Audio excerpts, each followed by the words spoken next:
林局长，各位专家，王传营老先生的这些资料，包括我们之前对楼岗进行的一些调查，以及部分省城专家的分析报告，都集中在这儿了。我个人认为呢，尽快进行实地考察，从而得出科学的结论，这样对我们织女镇的发展至关重要。这样，我下面放3幅图的 PPT， 大家看一下。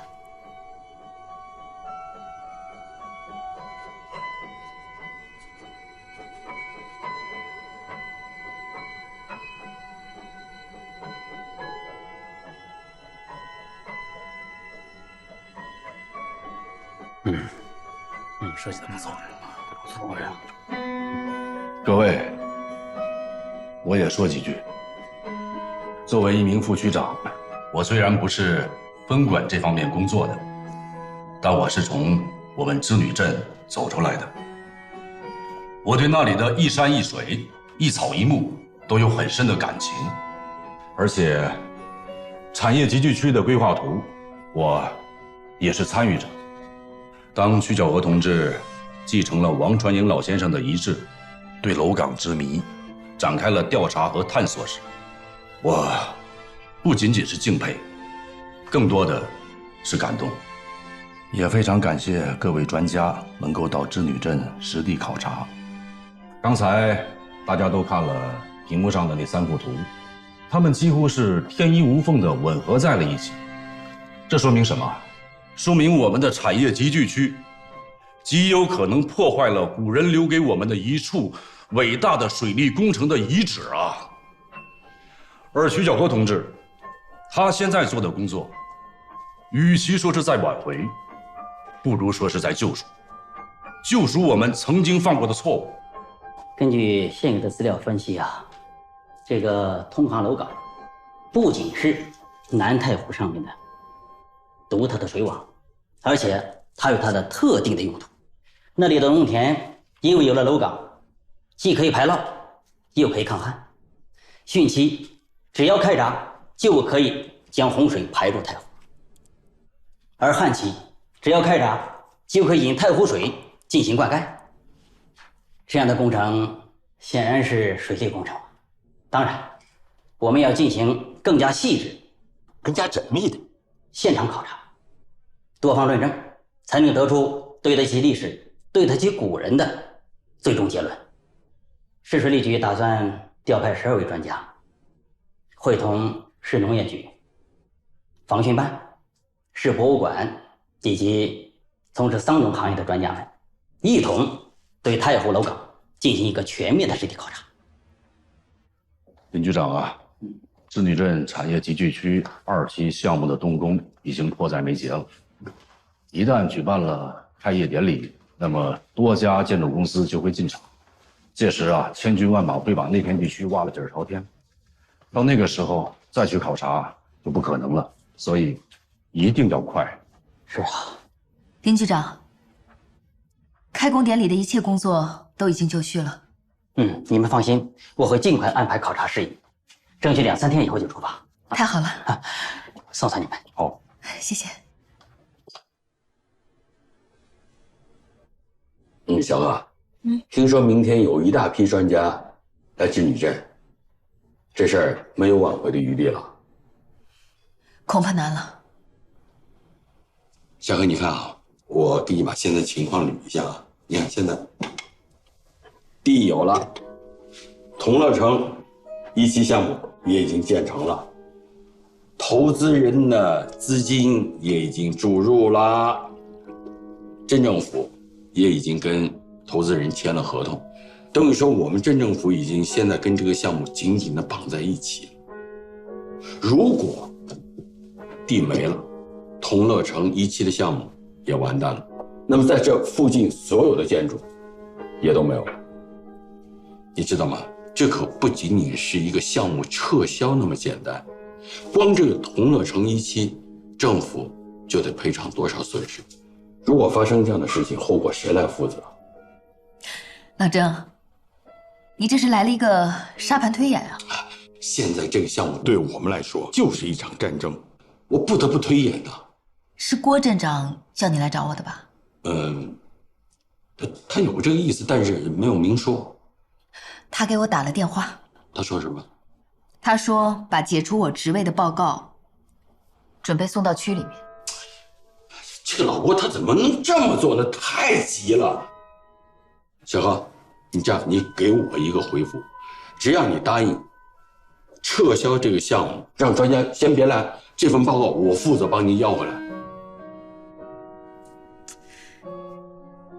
这让我想起一句成语。什么成语？覆水难收。一点没改。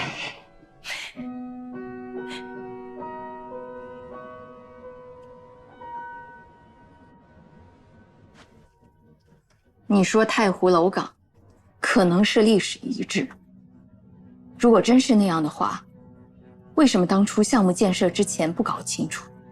这不是政府应该做的事儿吗？洪峰，等专家拿出结论，我们再讨论这个问题吧。当初招商引资的时候，徐副区长亲自把集聚区规划图交给我，上面写明着是经过政府批准才立项的。万一这片区域真的是历史文化遗址需要保护，那么请问我们投资商的损失谁来负责呢？当时负责这个项目的是林书记，不是徐康。可是我的同乐城是徐康引进的。我知道你很着急，我比你更着急。我也不希望产业集聚区发生任何意外。夏荷，你还记得吗？有一次你在甬道里训练，是我掐的表。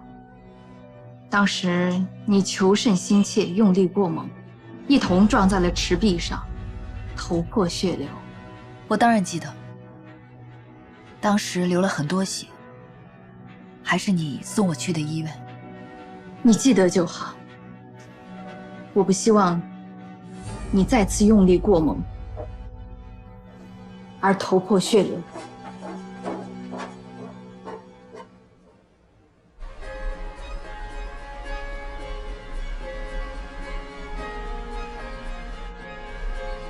万总，我们终于有机会合作了。这是一次理想的合作，我们强强联手，我相信不管遇到再大的台风，这回博览会也不会被吹跑。白总，听说你过2天就结婚了，先祝贺了。谢谢陆总。今年是我们启家的幸运年，不仅能和万城一起承办童装博览会，而且我们还迎来了第一批欧美合作商，打开了国际市场。但是对于国际营销这方面，我们还没有经验，需要向你们多多取经。白总，你谦虚了。我说句心里话，我们万城这么多年都没有培养出欧美的长期合作伙伴，你们启家做到了，这一点我们要向你们学习。我们也是初步尝试，以后我们共同努力。合作愉快，合作愉快。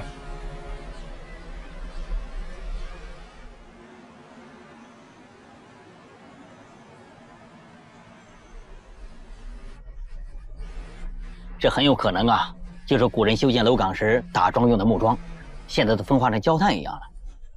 不过结论还是让专家去下呀，我们尽快去做碳14鉴定。我们开挖的呢，虽然是一条不起眼的小河，可它至今仍然发挥着水利效应。河水经过会呼吸的人工河岸，渗透到农田灌溉。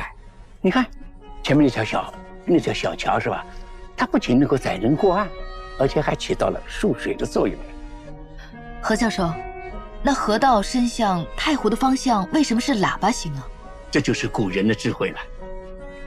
我们太湖流域啊，常有汛期，由南往北流的调溪水，在经过逐渐变窄的河道，加之桥洞的输水双重作用下，得以加速。湍急而来的水流啊，它就会将淤积的泥沙冲进了太湖。那么到了旱期啊，由北往南流的太湖水，它在逐渐变宽的河道里缓缓流过，从而保护和减少了对岸地和坡脚的冲刷呀。哎呀，如果真能证明这是春秋时代所留下来的工程，那真是太了不起了。那当然，通过碳14可以鉴定到底是什么年代，那我们就基本可以确定，这里就是古人开发的水利工程了。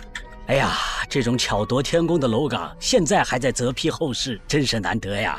不过，也不能妄下结论，一切有待科学验证。对，现在还不能妄下结论，一切有待于科学的验证。对了，最近啊，市里通知我们织女镇，争取在今年的全国经济强镇的评选中获得一席之地，这是硬任务呀。你们能来做地质考察是件好事，这对我们产业集聚区的开发保驾护航，也是在为我们获得全国经济强镇好的名次打下了好的基础。我老郭要感谢你们二位啊！哎，郭镇长，我们这次可不是做地质考察呀，我们是做文物古迹考察啊！哈，对呀，在我们这片土地之下呀，随便挖挖那都是文物，也不能说是挖出一根木头，或者是一根骨头，就把一个产值达到将近300亿级的开发区给报销了。这个态度也是我们镇政府和镇党委讨论研究后做出的。郭镇长，镇党委讨论过这个问题吗？在你去省城开会的时候，我们已经开过会了。这么重要的会议，怎么没有通知我呢？正因为这个会议非常重要，不能因为你不在就不开了吧？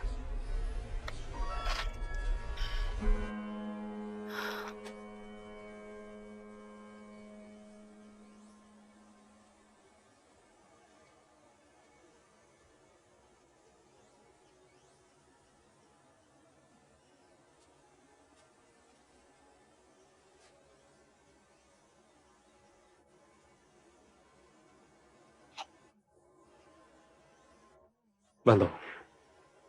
陈仲良被抓了，2个也能追回来。您的心愿了了，您安息吧。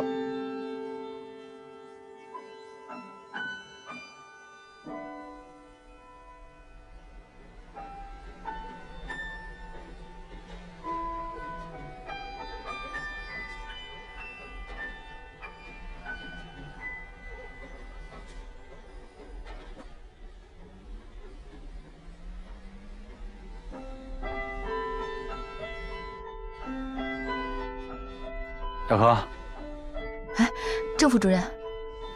小何，我想跟你说件事儿。您说。经区委研究决定啊，你被免去管委会主任的职务了。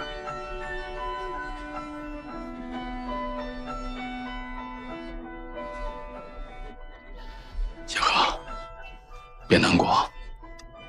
我跟郭镇长表明了我个人的态度，只要你在楼岗的问题上不再坚持己见，就应该恢复你的职务。郑副主任，我跟您共事这么多年，我知道您是一位有党性、有原则的人。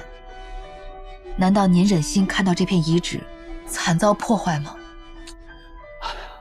你怎么肯定它就是历史遗址呢？现在不是还没有确定它叫文化遗址吗？即便是，那我觉得记载到书籍当中就可以了。跟产值300亿的集聚区相比，这有什么现实意义呢？集聚区可以另外选址，可是文化历史遗址可以重新选址吗？小何，你怎么就那么爱钻牛角尖呢？127工程都已经投入了几10个亿了，要是停了，责任谁来担？我觉得现在免去你的管委会主任的职位，就是对你的保护。您的意思是说，我现在及时退下，就不会担任何责任了，是吗？当然，没有职务了，集聚区的工作就跟你无关了。这不是在保护你吗？是，我是得到保护了，可是这片遗址谁来保护呢？遗址，这不是还没有确定是遗址？可是我们现在正在寻找真相啊！可是2期工程等不了了，你知道吗？集聚区的工程如果停下来，对个人的影响啊，我们可以忽略不计，但是对织女镇呢，信誉和形象都会遭受损失。现在正是评比全国经济强镇织女镇那是势在必得，如果集聚区出现了问题，这一切不都全泡汤了吗？郑副主任，我这职位被免去以后，谁来接替啊？是我。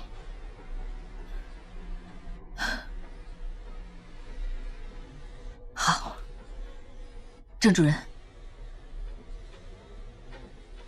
我把楼岗的重任都交给您了。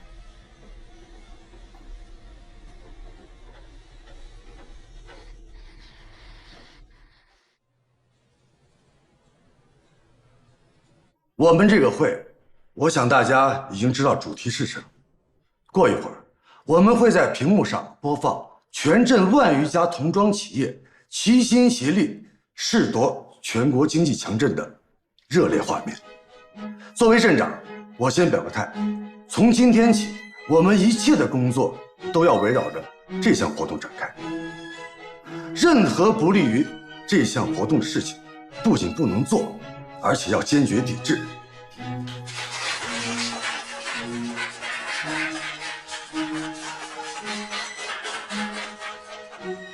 小张，放下视频。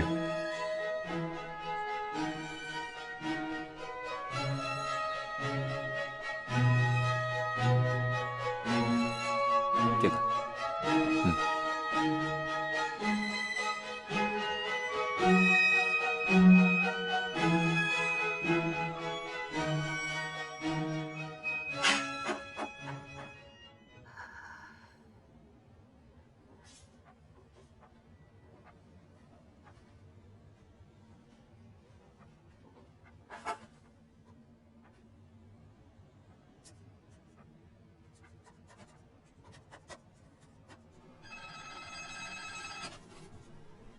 喂，你好。好的，好的，郭镇长。好的，我明白了。曲副镇长，刚刚郭镇长来电话了，说谁也不能把电脑里的资料给拷走。哦，好的，我知道了。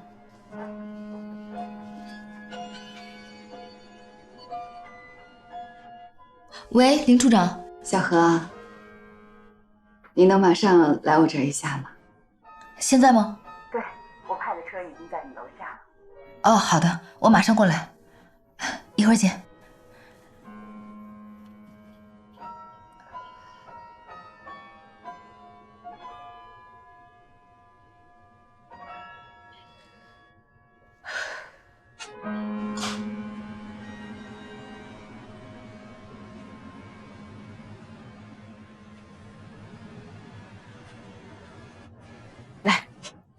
吃2片。我最近也不知道怎么了，一到下午就饿，不吃的话胃都疼。去医院检查了吗？检查了，每年都查也没什么事儿。不过你知道吗？我们隔壁一处长每年都查，前2天突然感冒发烧，一查居然是癌症晚期。人有没有病，真的不好说。你怎么了？脸色也不大好，太忙了吧？你也知道，我被免去了管委会主任的职位了。这件事情我知道，我叫你来就是想跟你谈谈。其实你不打电话找我，我也会来找你的。我知道，你将任命为建设厅副厅长。这么说，你是来恭喜我的？不，我是来安慰你的。安慰我。如果你当年亲手规划的集聚区确实破坏了一处珍贵的历史文化遗产，我其实特别谢谢你，能来安慰我。没有保护好楼岗遗址，我也很自责。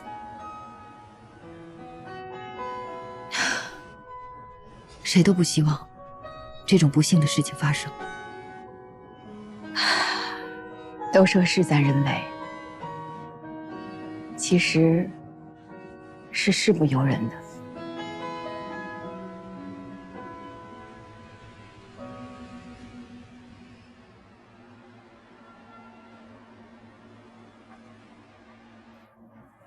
你父亲生活在大山里？父亲在山里是一个驼夫，大家伙也不知道他叫什么名字，都管他叫蜗牛。你父亲今年多大岁数了？80。上个月他病了，我回去看他。我记得那天正好下雨，在山道上远远的就看着有一个老人驼着背，背着一筐黄砖块，一步一个台阶的往上爬，脚蹬不住，就用下巴顶。这就是我的父亲。我就跑到他跟前，跪了下来，说：“爸爸，答应我，不要再做驼夫了。”爸爸停了下来，手掌、膝盖都撑在台阶上，下巴也撑在台阶上。他笑着跟我说：“女儿，这是最后一次，拉完这一筐砖，爸爸就不做了。”哎呀，你父亲辛苦了一辈子，也该颐养天年了。第二天，老人家把我送走，他没有想到我根本就没有走。果不其然，我又在那条长长的山道上看见一个老人，驼着背，拖着一筐砖，手掌、膝盖都趴在台阶上，下巴也是一步的往上爬。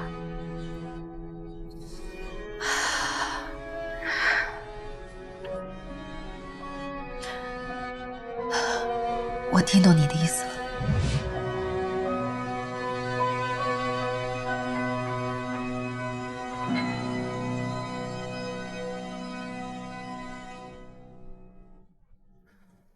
林化宇只跟你说了他父亲的事情，而没有直说他想让你干嘛，那我认为他内心非常非常为难。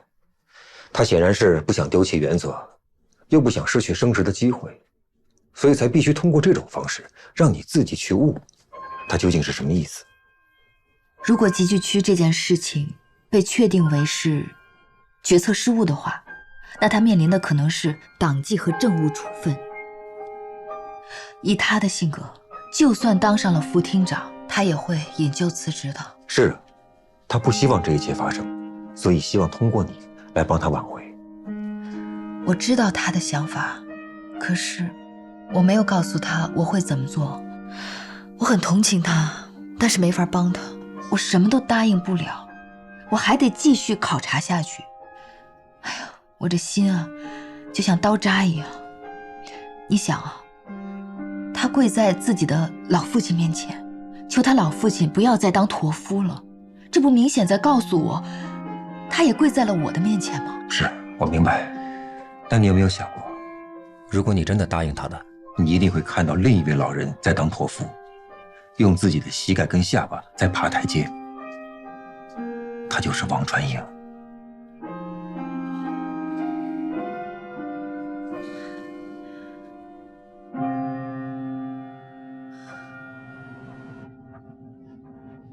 作为记者呢，我也是想来多了解一些情况。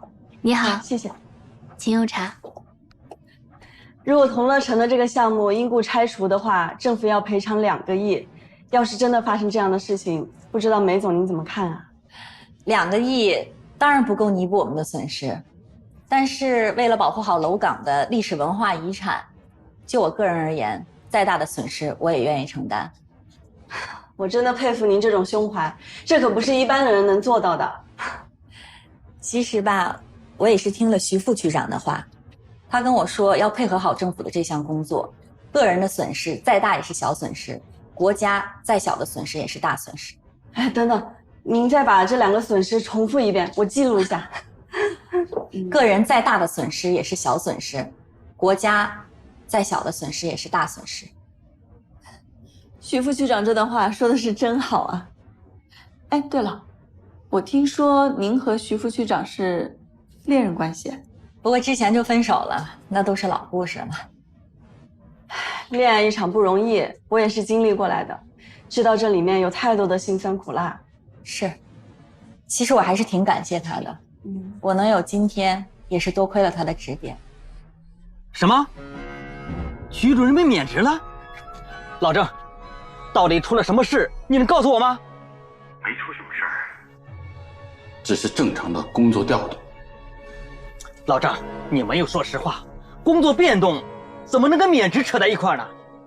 我们是曲小河同志请来的专家组，出了什么事你得如实告诉我呀。老郑，这么说吧，真实的情况就是，如果你们不来，他就不会被免职。啊？这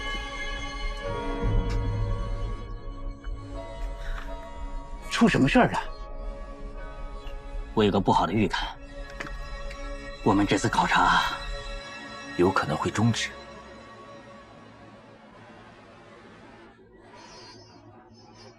说完，我还真是越来越佩服你了啊！后天就要办婚礼了，你不好找朋友们搞一个单身派对，还跑回来上班，还是夜班，哎，你不考虑一下人白偶的心情啊？婚要结，班也要上，而且我和白偶领证也不是1天2天了，我们俩早就是夫妻了。这个婚礼啊，不过就是个仪式。再说了，他现在那么忙，我得替他着想啊。你知道他一个人要管理多少台缝纫机吗？我不想知道。为什么？我怕我吓得摔跟头。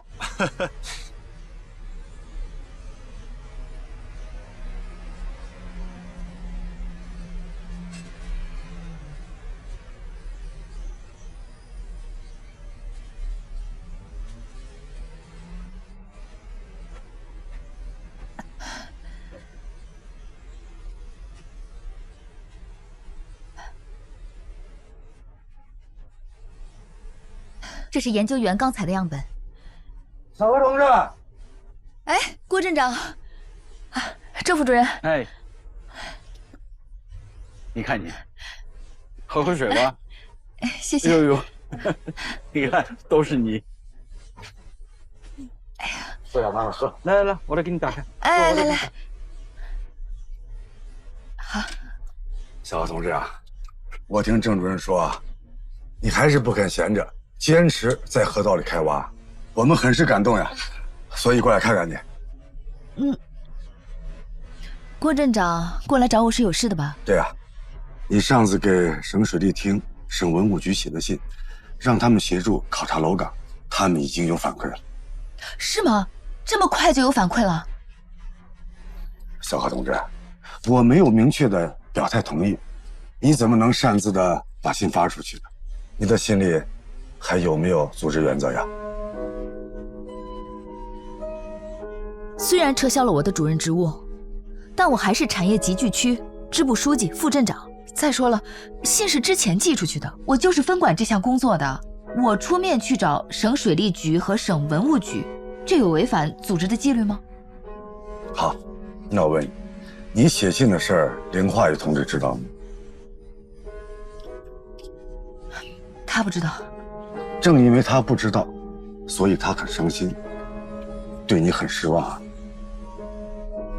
我之前说过了，无论伤害到谁，只要是工作上的事情，我会向他们解释的。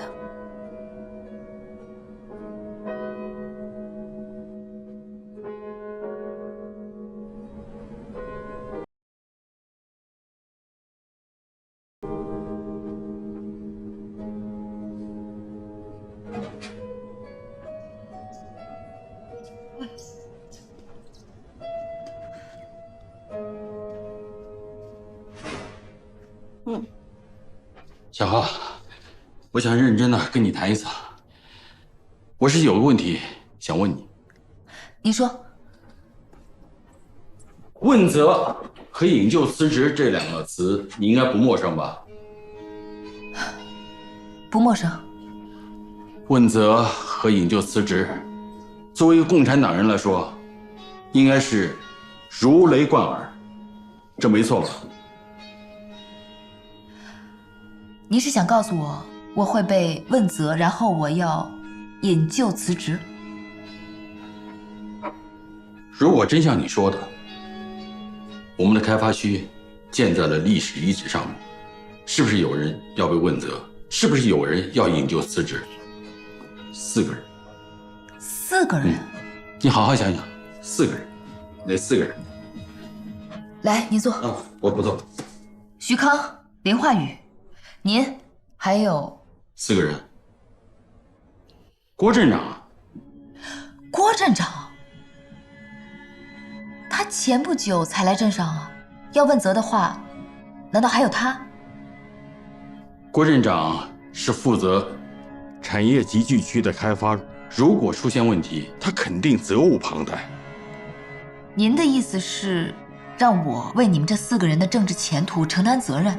不单是政治前途，背后还有4个家庭。那我应该怎么弥补？现在不是弥补的问题，是停手。怎么停手？区里面经过研究，已经同意我们镇党委打上去的报告，决定暂时停止你负责的所有的工作。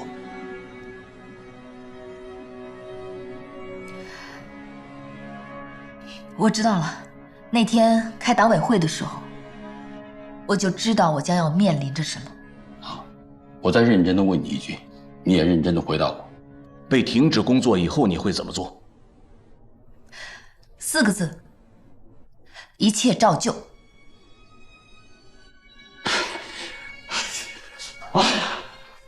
徐小河，你知道吗？我们刚一块工作的时候，我对你产生过怀疑，甚至产生过质疑。但是我现在对你只剩下敬佩。我敬佩你的勇敢、正直和诚实。你看，我们镇从仿拍童装的取缔，消防设施的整改，以及黑心棉的追查。你知道，每当我征求你的意见，我最怕你回答我不同意。你给我的态度依然像你刚才一样，一切照旧。好吧，我也跟你表明一下我的态度。管委会的工作暂时由我接替，我会支持你查清楼岗的真相。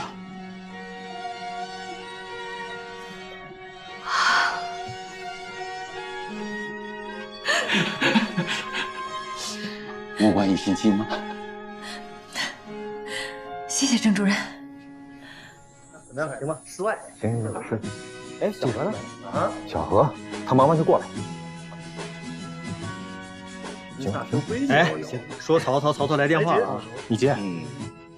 喂，小何，你人呢？太忙。舒文，祝贺啊！特别抱歉，我这边特别忙，我在楼岗现场呢，过不去了。好，工作重要。那行，一会儿的婚宴你得在啊。我一定过去啊。好嘞，一会儿见。行，一会儿过来找。对，来，兄弟团们，来，咱摆个 pose。来，来吧。耶！出发！走。哎呦，别演了，走吧。走了。接新娘子去喽！妈，就等着吧，一会儿我就把儿媳妇给你接回来啊！好，走了，把你开心的，红包给人家准备好了，好了，都准备好了。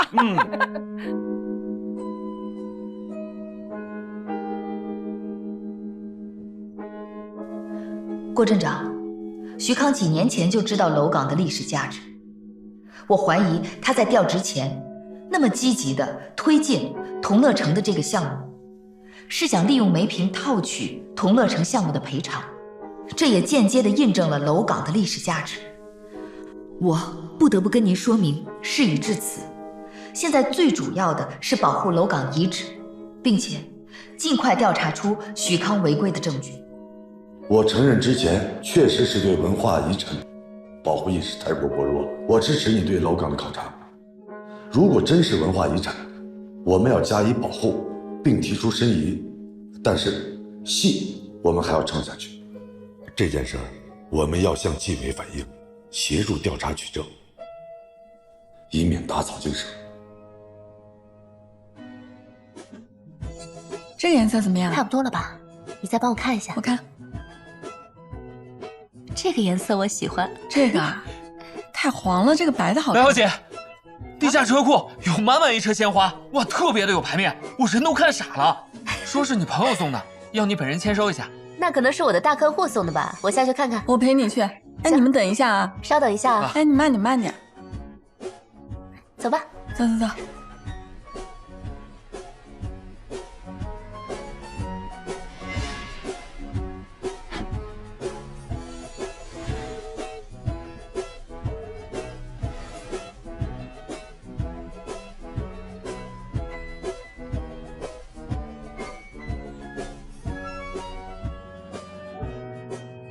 你慢点。在哪儿啊？哎，这么多花，快去看看，好美啊！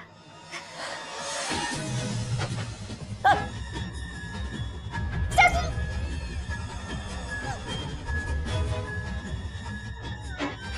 你给我老实点！我劝你最好帮老实点，别整你这。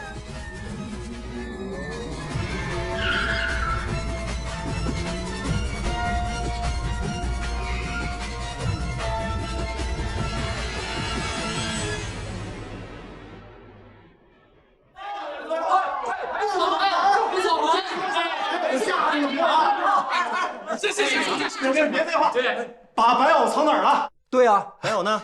新娘子去车库接鲜花了，你们是不是来早了？没来早，她自己去的吗？对啊，哦没有，夏秋姐陪着去的。哦，还有新娘子不在，这回的红包不错。新娘子不在，还想要什么？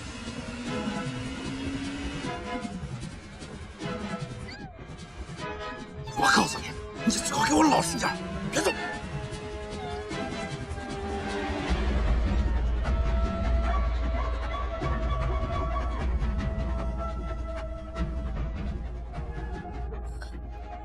这个白藕真是的啊，怎么今天还不紧不慢的呀？夏秋，夏秋，什么情况？怎么了？我被谁打晕了？白藕呢？白花的车走了。有没有看清车牌？还有劫匪的样子？没看清。夏秋，你还好吗？你们马上去监控室查清楚车牌，我先开车去追。好，夏秋，麻烦你们了，我去帮舒文。哎，美丽，请吧。上回啊是我，这回轮到你了。开心啊！哎，喂，爸啊，我们在这儿等着新娘子呢。不好了，白藕不见了。什么？你再说一遍。白藕不见了。白藕不见了。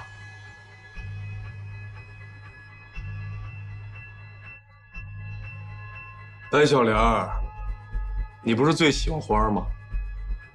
吃了它，吃了它！铁棍儿，你对白老板不要这么野蛮。我们这次来是来找白老板谈合作的，你这个态度，人家怎么跟你合作？明白了，白小莲儿，这次我不是来找你麻烦的，我是来找你帮忙的。你看你现在也是一个集团大老板了，我还是一个跟人打工的小混混，你得把我从水深火热里救出来呀！啊！你还有脸让我救你？哎，白老板，看，这是合同，你只要把这合同签了，你立马就回去跟王淑文做夫妻去。来，签了吧。签了，签了。宋哥，给我和我未婚妻拍张结婚照。好呀，来。你别碰我啊！别碰我！来吧。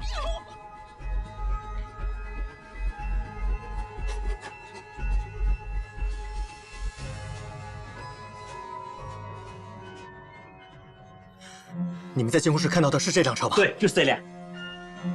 走。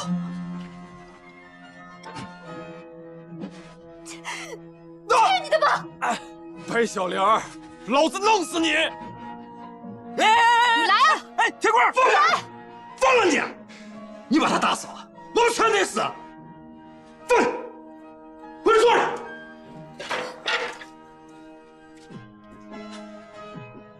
还有，我跟你说，今天这个字儿，你签也得签，你不签也得签。你别想让我签。那咱就看看谁更硬气。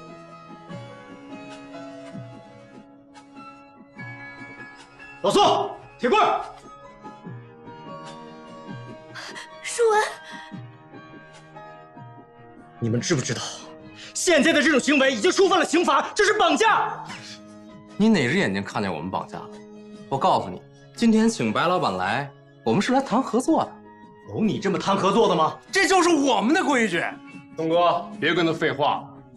王淑文，既然今天你也来了，那咱们谁都别想走。对，是，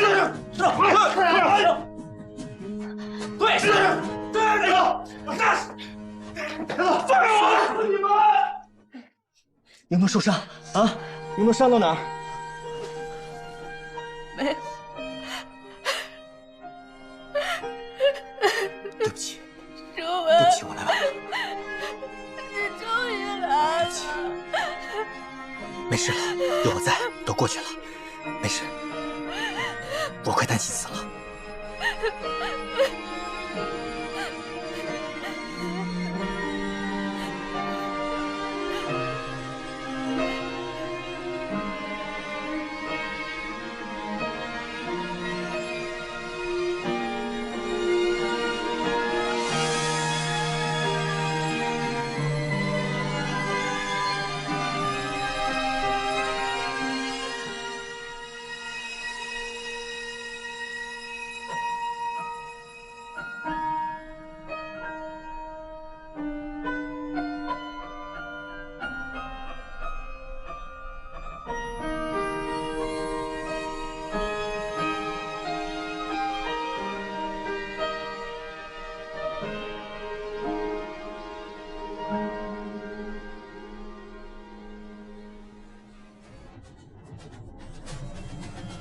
想不到这次绑架是熊天宝指使的，你们从小一起长大，他能把事情做这么绝。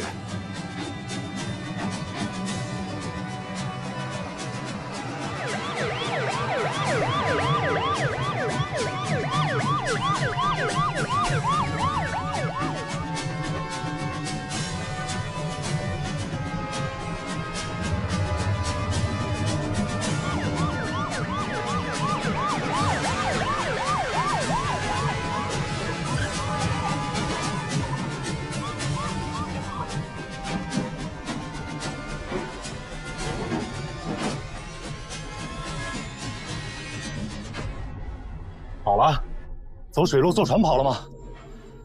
车还是热的，人应该没走远。所有的公路都设置了关卡，水上刑警也出动了，对于过往的船只都要例行检查。那么他只能藏在附近的某一个地方，大家分头去找，一组去那边，2组去那边。大武跟我走，有情况第一时间汇报。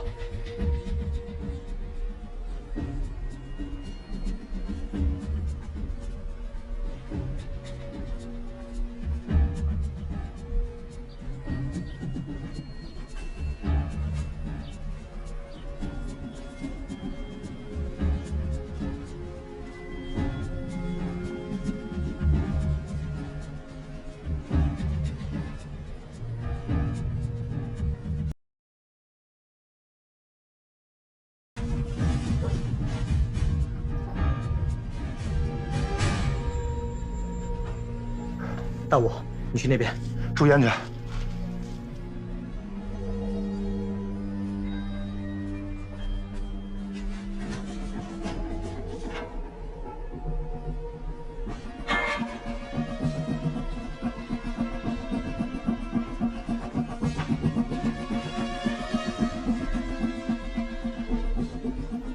熊天宝，你知不知道你现在在做什么？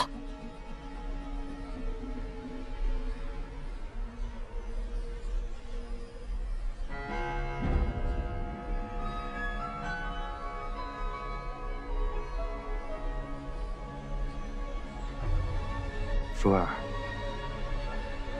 你还记得你多久都没管我叫过哥了吗？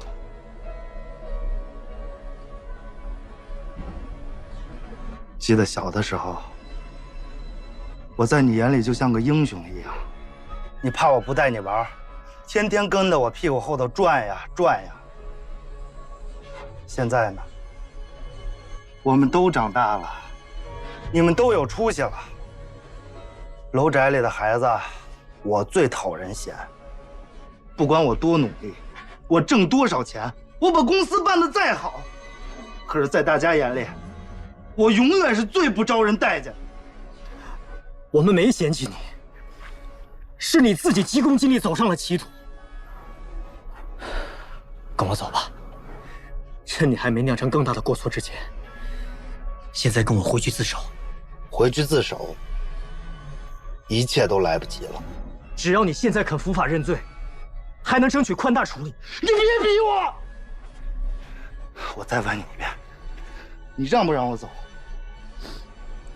不让，除非你从我身上踩过去。王书文，就得跑！喂！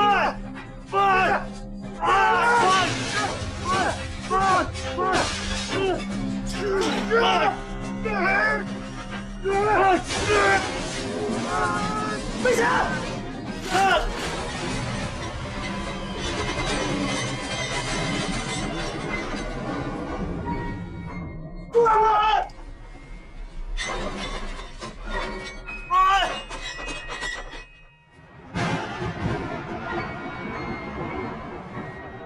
你没事吧，舒儿？舒儿，舒儿，舒儿！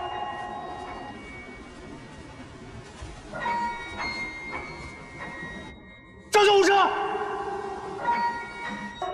舒儿，你没事吧，舒儿？带走！舒儿，你坚持住，舒儿！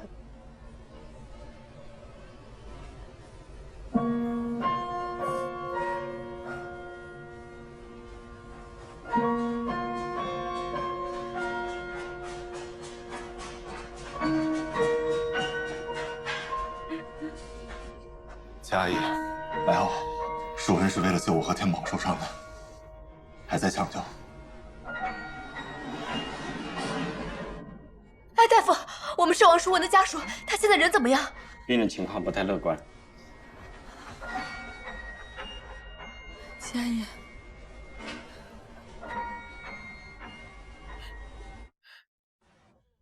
织女镇的朋友们，大家好，我是老夏。今天我想跟大家说呀，我们的王警官因为追捕一名逃犯受了重伤，手术之后还在昏迷之中。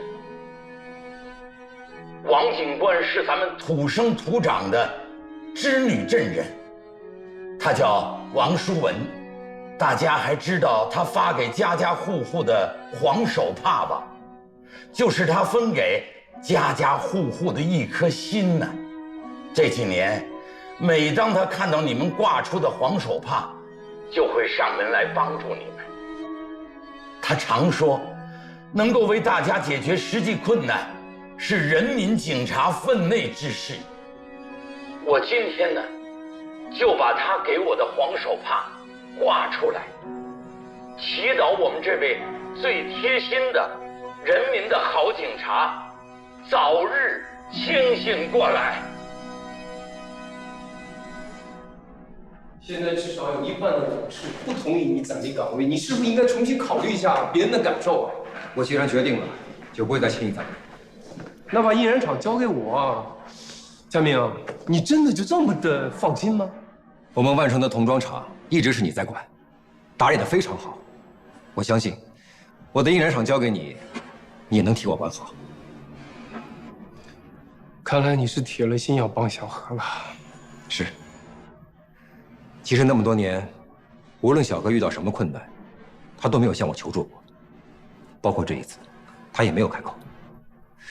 是我自己认为，我作为她的丈夫，作为她的人生同行者，我应该跟她在一起，帮她完成愿望。可你也知道，现在上上下下都反对小何这么做，同乐城和集聚区因此产生的损失巨大，你们承担得起吗？很有可能在织女镇是永远都直不起腰来了。保护古迹，传承文化，我觉得小何做的是对的，还怕什么直不起腰？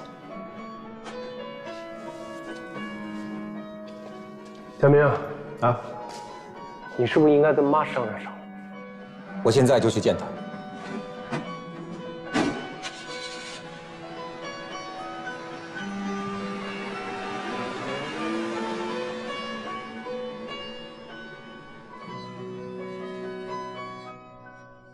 我都已经知道了，你要暂时离开董事会，帮小何一起去完成寻找楼岗的秘密这个任务。我不光支持，我还安排了姚倩替我和你们一起去工作。是的，万总，有什么需要您尽管跟我说。妈，谢谢妈，谢谢你这么支持小何。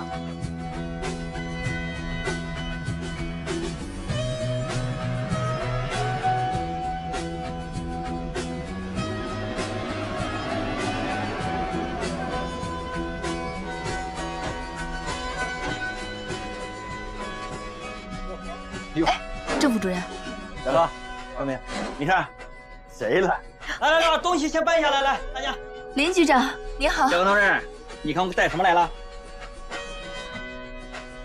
无人机，这是准备航拍吗？我们研究决定啊，对楼岗地区进行全方位的空中测量，把楼岗的每个细节全都排查。明天呢，还有一架无人机送到这儿。真是太好了。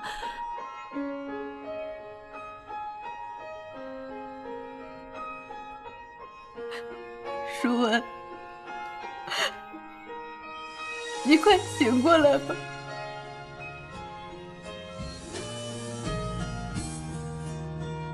谁不曾掏空了幸福出国，唯有你没让我失落，所以才敢把幸福全委托，用一生合作。爱要多久，倾我所有，和你数着岁月的白头。你的双手是我最温柔的宇宙，停泊的港口。爱要多久，尽我所有，捧你在掌心，不要自由。伴着你走，愿能与你有始无终，把你安放在还要多久，多久都不够，呼喊着时间弥漫协奏。舒文，你醒了吗？舒文，你能听见我唱歌了？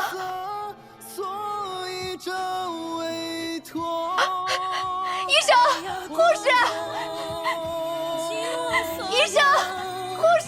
捧你在掌心，不要自由。伴着你走，愿能与你有始无终，把你安放在心头。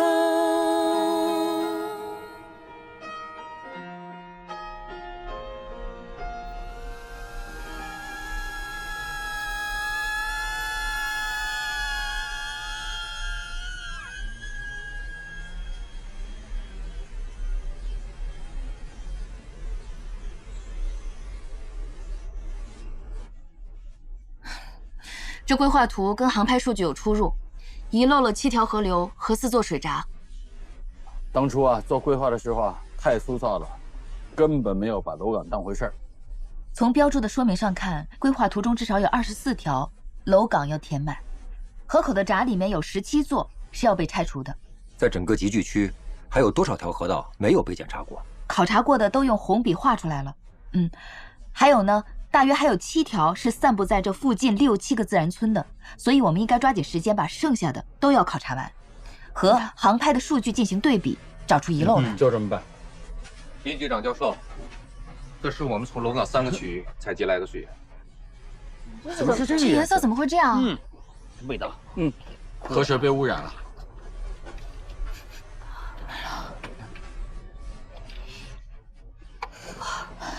有人在这排污。郑副主任，要不要给郭镇长打个电话？打吧。哎，等等，怎么了？我个人认为，目前最重要的就是确定楼岗的历史价值。如果这个时候再把污染问题提出来，那我们面对的压力就更大了。我们这么做不就是为了保护楼岗吗？可是什么？各位，你们怎么看？在现在这个时候给郭镇长打电话，到底合适不合适？还是一样一样来吧，先干完我们手头的工作，再把污染的问题提出来。这些采取的水样可以先保存好。我看还是分个轻重缓急，咱们先把考察的事情做完再说吧。我说2句吧。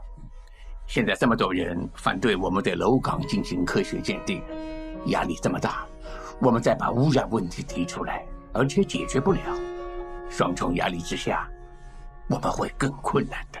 是的，行，你听听大家的意见，这个电话不能打。我觉得这个电话必须打，让郭镇长来现场看一看。曲小河啊，你还需要我再说一遍吗？这污水总不是我郭守正排放的吧？我们织女镇治污治恶这么多年，又是治污的先进镇，现在有人趁着暴雨往楼岗里排放污水，而且又是陈年的污水，我认为这也是短期行为。正因为这样，问题更严重。你也知道，现在越来越多的证据证明，这里就是古人留下来的水利工程遗址，很可能会成为国家文物保护地区。可是，在这样的遗址上，竟还有人在排污，这真是让人匪夷所思。如果我们保护下来的这是一片被污染的废地，那这楼岗地区还有什么价值啊？我建议对这些排污企业进行停工整顿。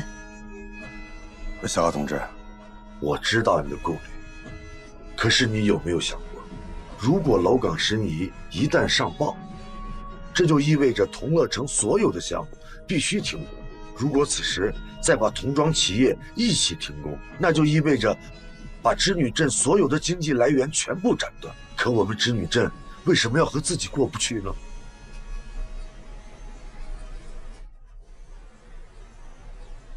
郭镇长，这样的污染，就对得起你自己，对得起织女镇吗？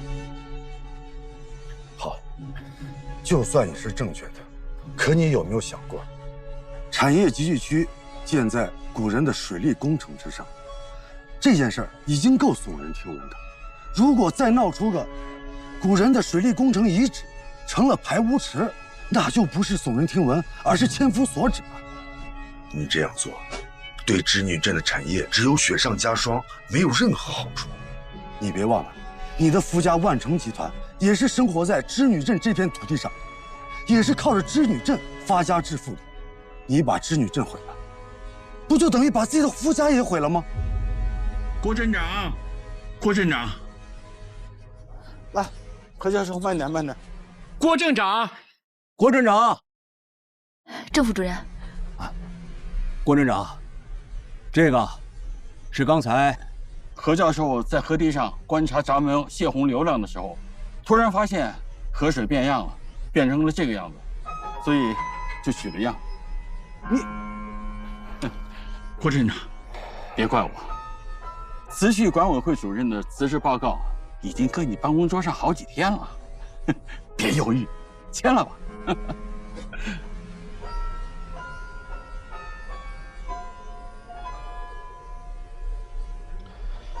我老郭也不是糊涂人。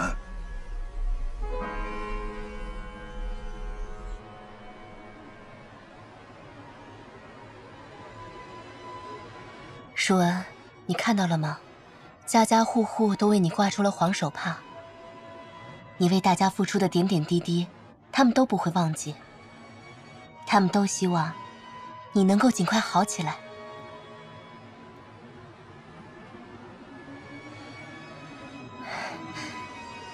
你还记得我去学习之前，你送给我的红枫叶吗？我到现在都还留着，因为你说它能够寄托你对我的思念，紧紧锁住我们之前所有的回忆。所以，我希望我在公司为你亲手种下的红枫树，能够让你重拾记忆，早日醒过来。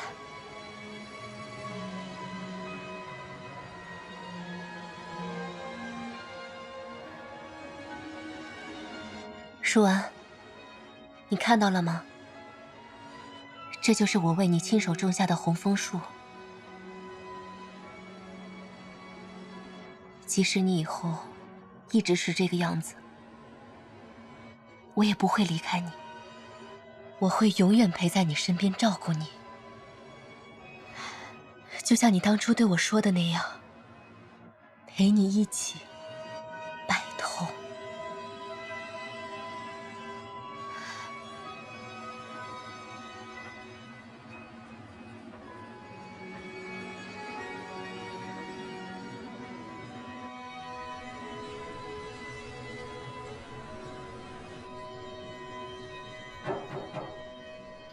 进来。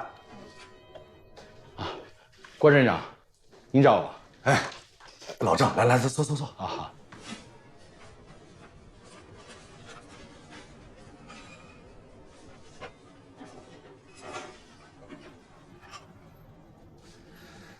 有件事情你可能还不知道吧？水利局的林局长多天前就给省水利厅的领导打了电话，把考察楼岗的事儿做了汇报。还有，何教授是我国著名的考古专家，他给国家文物局也发了邮件，把他对楼岗的新发现也做了汇报。我今天呢接到了市里通知，其实省水利厅和国家文物局的专家很早就到了我们织女镇，在暗中进行考察。啊，我是这2天在现场见到了很多陌生面孔。你，告诉我这些是为什么？因为我信任你。啊，你是想让我去协助省水利厅和国家文物局的专家？不，协助他们的人是我，只是没人知道。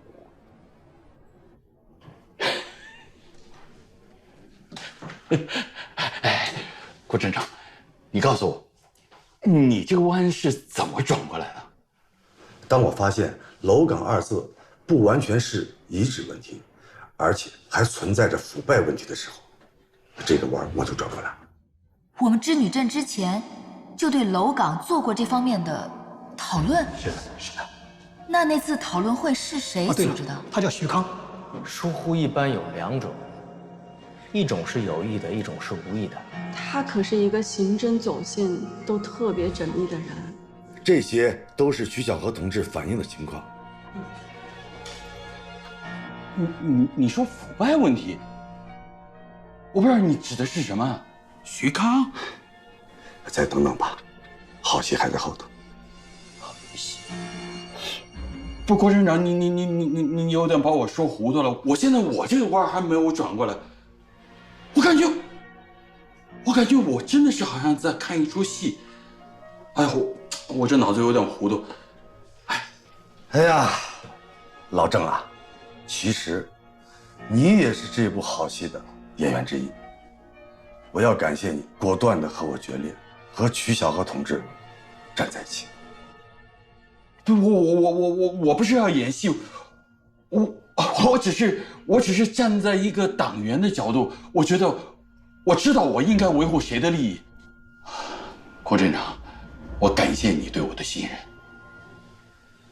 其实啊，我们这次面对的不光是楼岗的遗址问题，而是党性原则。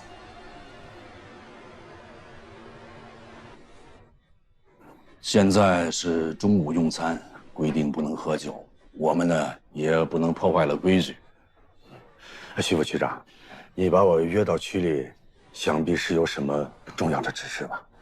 指示谈不上，这不明天就要举办产业集聚区2期工程的开工大典了吗？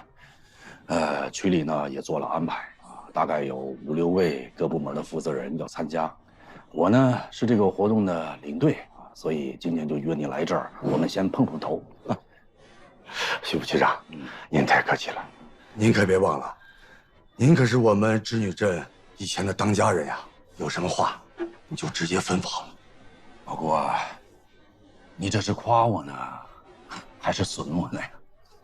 我要是夸你，你会嫌我俗；我要是损你，你会说我笨。所以啊，徐副局长，你就不要乱想了，我只是随便说说而已。这，那我们就不开玩笑了，我们说正经的。对于明天的大会呢，我是有期望的。您说，我希望明天的大会能开成一个对得起良心的大会。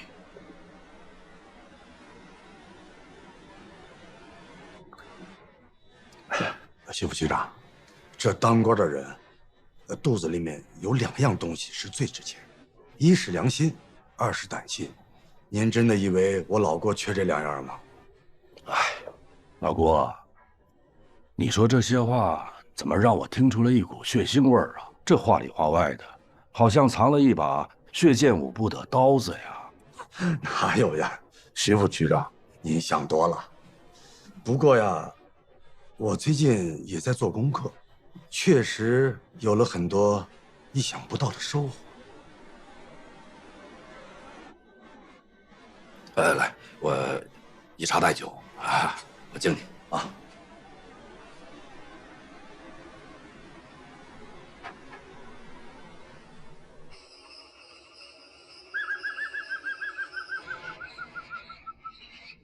你听这蛙叫声多好听啊！我们这楼岗区域啊，一定要好好保护。以后我们就可以常过来听听蛙叫声啊，看看月亮啊，心情多好啊！好像是不错啊。前面不远就是太湖，还能听到波涛声，还有芦苇的沙沙声，是不是？涛声依旧，家乡更美。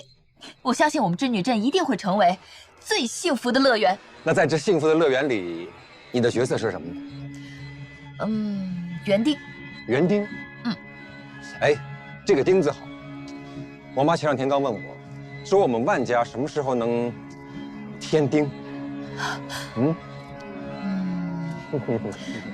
会有的。好吧，先办楼岗的大事，再办我们家的大事，好不好？哎，小何，小何，你怎么样？对，站住！小何，小何，小何，你怎么样？小何，没事吧？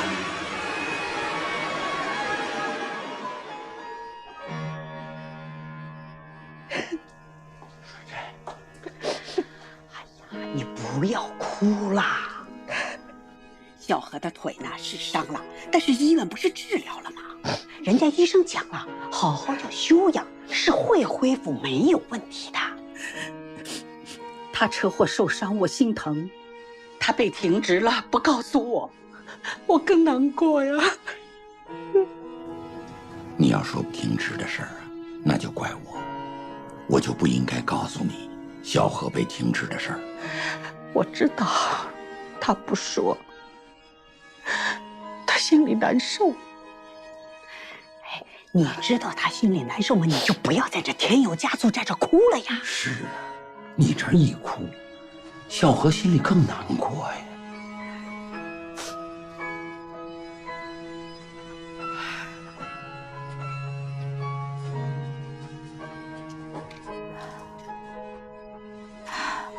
怎么样了？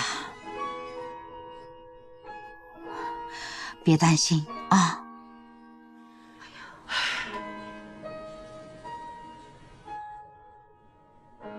你应该清楚，现在全市全镇的交通探头非常发达，我们也调取了监控录像，非常清楚地看到昨天晚上就是你骑着摩托车把人撞倒了，并未停车查看，这是肇事逃逸，你知道吗？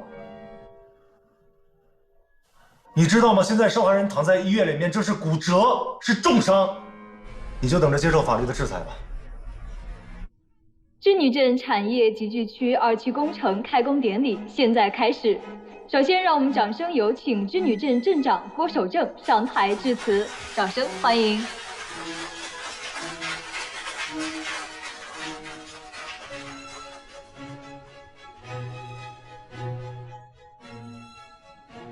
经过这么多年的努力，我们大家期盼已久的织女镇产业集聚区2期工程，今天就要开工了。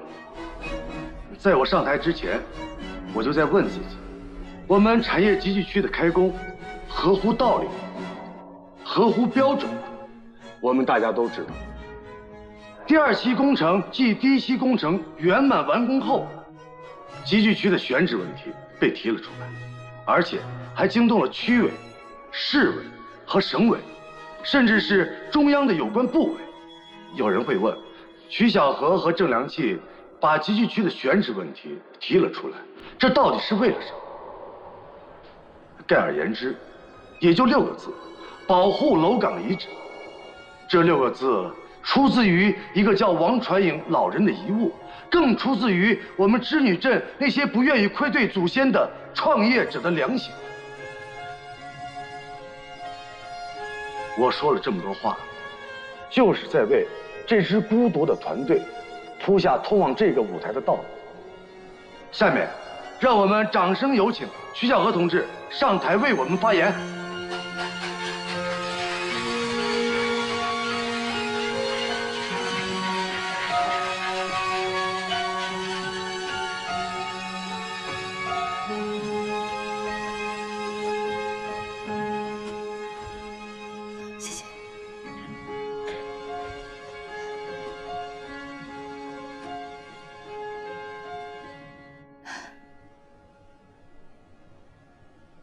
各位，我是曲小河，是土生土长的织女镇人。我们祖祖辈辈生活在这里，可是我们对脚下的这片土地真正了解吗？长居古代太湖流域的劳动人民，他们开渠排水、培土造田，把滨湖湿地改造成一片肥沃富庶的水土。这套凝聚着古人智慧的水利系统，已经运行了近2000年，是农耕文明时代水利水运工程技术史上的巅峰。其科技成就可以和四川的都江堰媲美，宝贵财富就在眼前，可是我们视而不见。但是有一位老人却是例外，他就是王传颖先生。这些东西你一定要每个字、每幅画、每一幅图都仔仔细细的看，只有这样，你往来才能放心呢。这个产业集聚区的2期工程一旦继续动工，这意味着这一笔先人留下的宝贵财富即将彻底被摧毁。大家愿意看到这样的情形发生吗？愿意眼睁睁地看到历史的遗址消失在我们家乡的土地上吗？产业园可以重新选址，可是楼岗无法复制。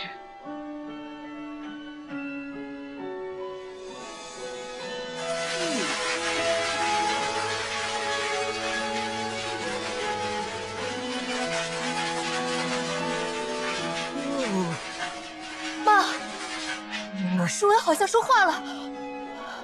舒文，舒文，舒文，舒文，你说什么？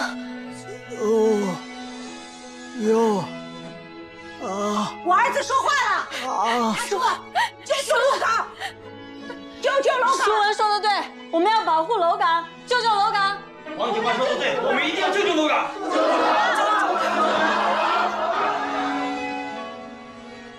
我刚来织女镇那年，这里还是一片棚户区，一片乱象。是啊，经过了8、9年的治理，这里真的是大变样了。林书记，我相信织女镇的人会永远记得你为他们所做的一切。你带领他们度过一个个难关，几度将他们的产业从生死线上拯救回来。织女镇从乱到治，可谓是风云激荡。我们这些基层干部，在这场风云里面跌打滚爬，做成了一些事，也失败了一些事。我想将来，如果有人想为这个城市记录一笔的话，也许会有这样的内容：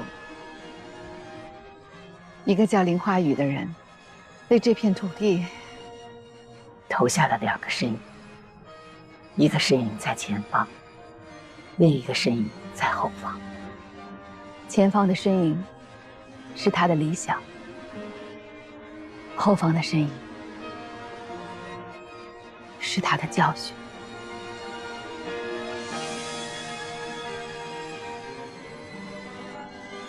小何，真的要感谢你，让我看到了自己的2个身体。我会不忘初心，继续努力。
喂，梅萍，在哪儿呢？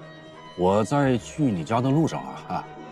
你是在去我家的路上，还是在去机场的路上？什么？去机场的路上？你怎么了你？你什么意思啊？你在哪儿呢？你现在不是已经在机场了？许康，我真没想到，我在你心里这么多年一直是一个可以被利用的傻瓜。你明知道楼岗是文化遗址，还要开发项目，还拉我入伙，以便套取政府的赔偿金。直到我查到你的签证，我发现你飞向的是地球的最北边，我飞向是地球的最西边。我就知道了，我自己今天会是什么样的结局。就像是被你用剩下的擦鞋布一样抛弃，对吗？梅萍啊，你也别跟我说这些话。君子交绝，不出恶语。那6000万啊，是我应该得的。至于你怎么看我呢，我真的没所谓。大家好就好，散了。你再仔细看看，那条信息是真的吗？你什么意思啊？你把话说清楚了哦，梅萍。这个玩笑你可不能开啊！那条信息是我编辑发给你的。其实啊，如果你要是第一时间选择带着我一起走，你今天在机场可能见到的就是我一个人。但是今天在机场等你的是一批人。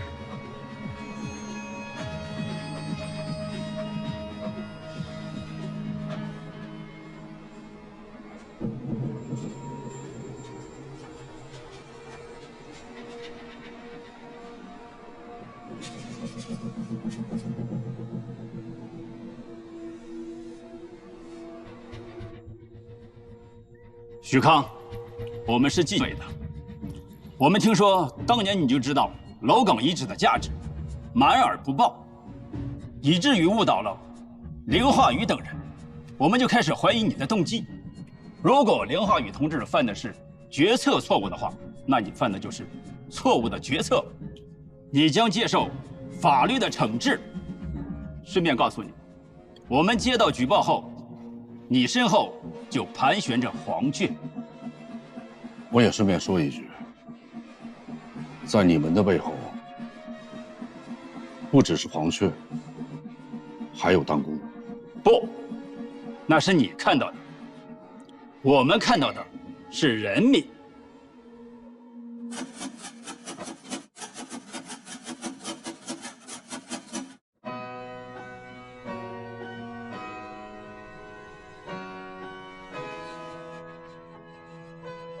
被紧急叫停的织女镇同乐城1727项目，在走完司法程序后，全部迁离楼岗遗址，由产业集聚区投巨资对遗址进行整体性修复和保护。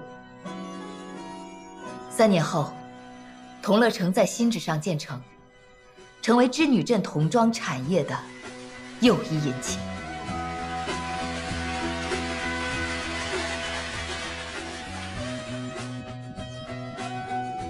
王伯伯，织女镇印染纱洗城建成了，童装博览会又将如期举行。不负您的嘱托，如今楼岗已经入选世界灌溉工程遗产名录，织女镇日益繁荣，你也可以放心了。织女镇经过这些年的治理，一路上有你有我，终于一起走出了困境。今后我们的发展一定会进入快车道，人民的生活一定会更幸福。让我们一起用心中的爱，共同创造更美好的明天。